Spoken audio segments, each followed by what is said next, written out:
Bonificação de ações, direitos de subscrição e recompras são outros proventos que as empresas fazem para remunerar os acionistas.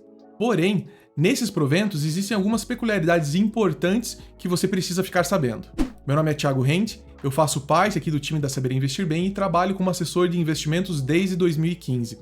Esse é o quinto vídeo que nós gravamos com foco principalmente em ajudar aquelas pessoas que estão iniciando em bolsa de valores. Se você perdeu algumas das outras aulas, nós vamos deixar aqui na descrição do vídeo o link para a playlist para você assistir na sequência todas elas e não ficar perdendo nenhuma. Vamos começar falando então sobre bonificação de ações. Na bonificação de ações, a empresa decide dar proventos para os seus acionistas por meio de novas ações. Então, diferente dos dividendos e juros sobre capital próprio, onde entra dinheiro na conta do acionista, no caso da bonificação, o acionista vai receber uma quantidade de ações.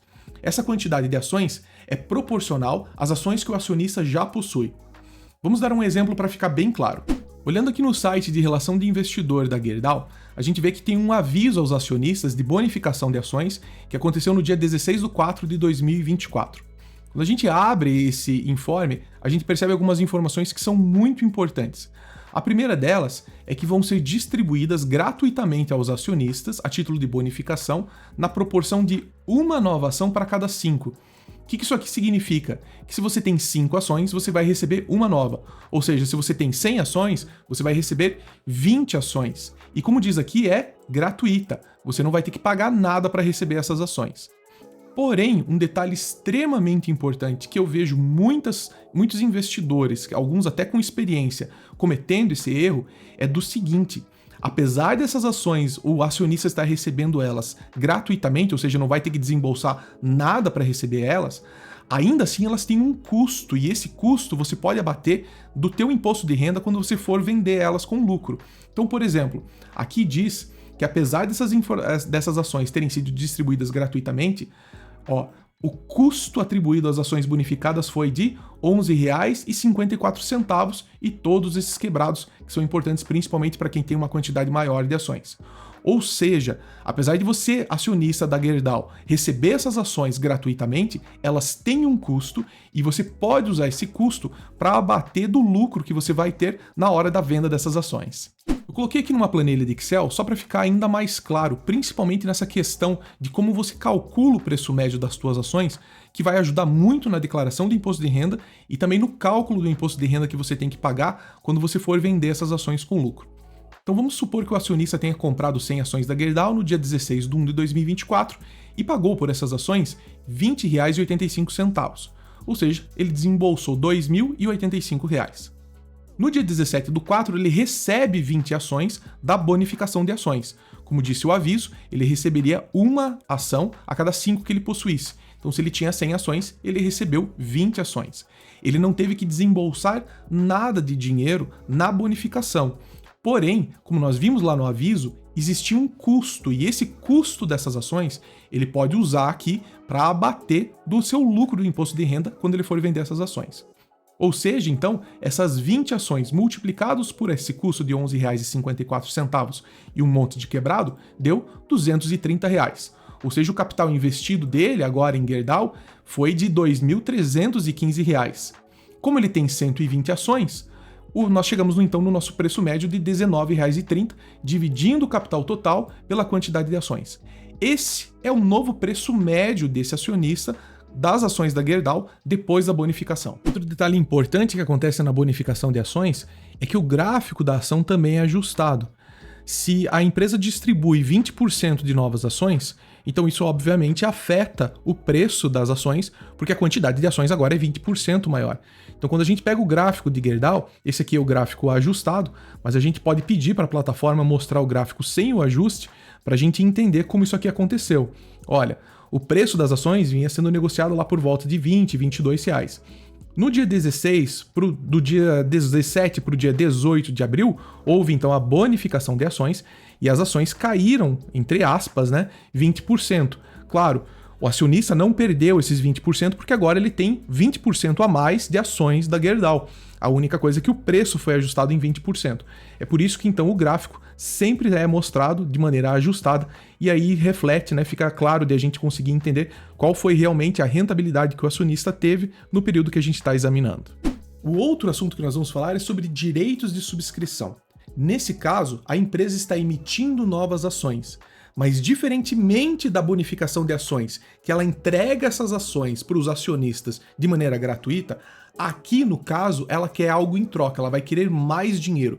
Ela normalmente usa isso para financiar algum projeto ou para alguma despesa que ela tem que ela precisa pagar. Então ela vai dar a possibilidade para os acionistas atuais da empresa comprarem mais ações, normalmente com um desconto. Esse desconto normalmente também é calculado pelo preço pelo qual a ação vinha sendo negociada no passado. Outro detalhe importante, que assim como os demais proventos, a quantidade desses cupons de desconto que você vai receber é proporcional à quantidade de ações que você possui. E isso, novamente, quando ela for emitir o anúncio aos acionistas, ela vai dizer exatamente quanto de direito de subscrição cada um vai receber proporcional à custódia que possui. De maneira geral, os acionistas, principalmente aqueles que visam um longo prazo, aderem sim a esses programas de subscrição, por um motivo bem simples. Se a empresa está emitindo novas ações, isso quer dizer que todo dividendo, juros sobre capital próprio que ela for pagando daqui para frente vai ser distribuído, ou seja, diluído entre uma quantidade maior de ações. Agora, se o acionista continua com a mesma quantidade de ações, mas agora a empresa paga proporcionalmente menos, porque o número de ações aumentou, quer dizer, esse acionista que continua com a mesma base, a mesma quantidade de ações, foi diluído. Proporcionalmente, ele tem um percentual menor da empresa. Se a empresa vai distribuir os lucros, então ele vai receber proporcionalmente também menos.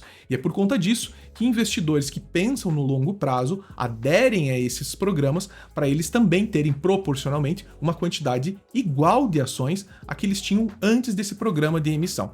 Ou seja, esses investidores eles têm medo de serem diluídos e eles participam dessa recompra de ações para receberem basicamente a mesma coisa que eles vinham recebendo anteriormente. Eu fiz aqui um exemplo bem simples para você entender a lógica de como funciona uma oferta de subscrição de ações. Vamos supor que exista essa empresa imaginária chamada AB3 e ela está fazendo então essa subscrição de ações. Para cada ação da AB3, ela vai dar 0,05 direitos de subscrição, que a gente vai dizer que o código desse direito de subscrição é a AB1. Então, se você tem 100 ações, vai aparecer na tua custódia de ações, lá da tua corretora, 5 a AB1. Isso às vezes pega os investidores que não estão assim tão atualizados com a empresa de surpresa, porque ele tem lá as ações a AB3 e de repente vai aparecer esse AB1 e ele não faz nem ideia nem do que é. Então, normalmente isso acontece com investidores que não estão atualizados. Mas vamos supor que você saiba exatamente o que está acontecendo e apareceram lá das tuas 100 AAB3 os 5 AAB1 que você tem direito. Pois bem, o que esse AAB1, esse direito de subscrição, te dá de direito? Ele te dá direito de comprar as ações ordinárias da AB3 por R$ 25. E ele normalmente te dá um prazo, ele diz, você tem 30 dias para tomar a decisão se você quer exercer esse direito ou não. Vamos supor também que o preço da ação hoje está valendo R$ 35. Então aqui não tem muito nem o que pensar, né? Se você tem o direito de comprar as ações por R$ 25 e a ação hoje está valendo R$ 35, o direito de subscrição vale basicamente R$ 10, né? De desconto, de cupom de desconto. Então, com certeza, vale muito a pena você fazer essa subscrição. Mas vamos pensar em alguns cenários. O primeiro é o óbvio. Você vai exercer esse direito e você vai comprar, então, as 5 ações que você tem direito por R$ 25, vai desembolsar R$ 125 e vai receber essas 5 ações. É isso que a empresa queria que você fizesse mesmo. Ela precisa de dinheiro, emitiu novas ações, está te dando esse direito para você comprar essas ações com um desconto, então é bom para você também, e a empresa, em troca, vai receber esse dinheiro para financiar projetos, aumentar capital, pagar dívidas, isso ela decidiu o que ela vai fazer, ok? Esse é o cenário número 1. O cenário número 2. Esse aqui, às vezes, as pessoas esquecem ou não sabem que ele existe. De maneira geral, não é sempre, mas de maneira geral, você pode vender esses direitos de subscrição. Lembra que eu falei que vai aparecer na tua custódia lá da corretora esse AAB1? Pois é, se você entrar lá no Home Broker e digitar, normalmente tem um book de ofertas e você até pode vender esses direitos lá. Assim, você não vai precisar exercer esse direito, mas você vende ele para um terceiro, para caso aquele cara decida exercer o direito, e daí é um problema dele. Em troca, você está recebendo um dinheiro agora. Vamos supor que esse direito esteja sendo negociado lá como uma ação, tá? Exatamente igual, por R$10. Então você vende ele por R$10, recebe lá os teus R$50, né? Que tem 5 direitos, e pronto, acabou a história para você. Mas existe um terceiro cenário aqui, que é o seguinte: digamos que você deixe, né, para exercer lá no final do período dos 30 dias que você tem, só que o preço da ação começa a cair por conta de algum motivo, e chegando lá perto do dia que você tem para decidir se você quer o exercer ou não, a ação está valendo R$20. Olha que interessante, você tem um direito de subscrever, de comprar essas ações por 25, mas as ações estão valendo lá no mercado R$20. Faz sentido você querer exercer esse direito por R$25? Claro que não. Então aqui o que você pode decidir fazer é simplesmente deixar ele expirar. Você não vai subscrever, não vai querer comprar, não vai exercer, e esse direito vai deixar de existir. Então, esse é um ponto que eu quero chamar a atenção no direito de subscrição frente aos outros proventos. Aqui você precisa tomar uma atitude. Nos dividendos, juros sobre capital próprio, bonificação de ações, você não precisa fazer nada, você simplesmente recebe e pronto, acabou. Já no direito de subscrição, não. Necessita do acionista tomar uma atitude e tomar uma decisão para saber se ele vai querer ou não subscrever essas ações, ou então, como a gente viu, tem ainda a terceira opção, vender esses direitos para um terceiro. E por último, vamos falar sobre a recompra de ações. Do que a gente acabou de falar da subscrição, o que acontece é que a empresa precisa de dinheiro, então ela emite novas ações e recebe recursos por isso, né? Beneficiando assim os seus acionistas, porque compram essas ações de maneira geral por um preço melhor do que está sendo negociado na tela. Já aqui no caso da recompra das ações, acontece exatamente o inverso. A empresa normalmente tem caixa e ela não tem onde colocar mais esse dinheiro.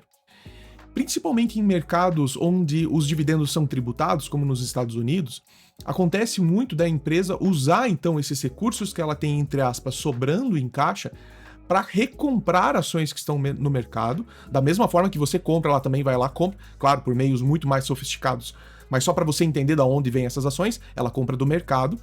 E o que ela faz normalmente é quando ela recompra essas ações, ela cancela elas deixam de existir. Qual é a vantagem para você, acionista dessa empresa que está fazendo recompra de ações? É que quando ela for pagar novamente os próximos dividendos, proventos, a base acionária, ou seja, o número de ações que ela tem vai ser menor, porque ela recomprou algumas e cancelou, deixou de existir. Ou seja, basicamente, aquele montante que vai ser pago de dividendos e juros sobre capital próprio será proporcionalmente maior, já que o número de ações agora é menor. Então, recompra de ações é uma excelente notícia para você, investidor da empresa, mostra que a empresa, né, a gestão da empresa, confia de que ela está indo bem, tanto é que está basicamente investindo no próprio negócio, né, comprando ações de quem está aceitando vender por um preço mais barato e cancelando elas, fazendo com que elas deixem de existir. Você já deve ter ouvido falar sobre o índice Ibovespa, o índice de Small Caps, o índice de ações e dividendo, o S&P 500, que é um índice lá da Bolsa Americana, índice Nasdaq, o Stock 600, que são índices europeus. Para que servem esses índices? Por que eles foram criados? Qual é o objetivo e como é que você pode usar eles na prática? No próximo vídeo, a gente vai falar sobre esses índices, os principais deles, e para que eles servem para você na prática. Muito obrigado por ter ficado comigo até aqui. Se você gostou do vídeo, por favor, não esquece de apoiar o canal, deixando o seu like, se inscrevendo, deixa também um comentário, queremos ouvir suas sugestões, críticas, se você tiver alguma dúvida, a gente vai tentar te responder mais rapidamente possível, e também queremos te convidar para fazer parte da nossa comunidade lá do Telegram, onde centenas de investidores trocam informações, tiram dúvidas, comentam o que estão fazendo nas suas carteiras. Tenho certeza que você vai gostar bastante e é de graça. Eu vou ficando por aqui, até o próximo vídeo. Tchau!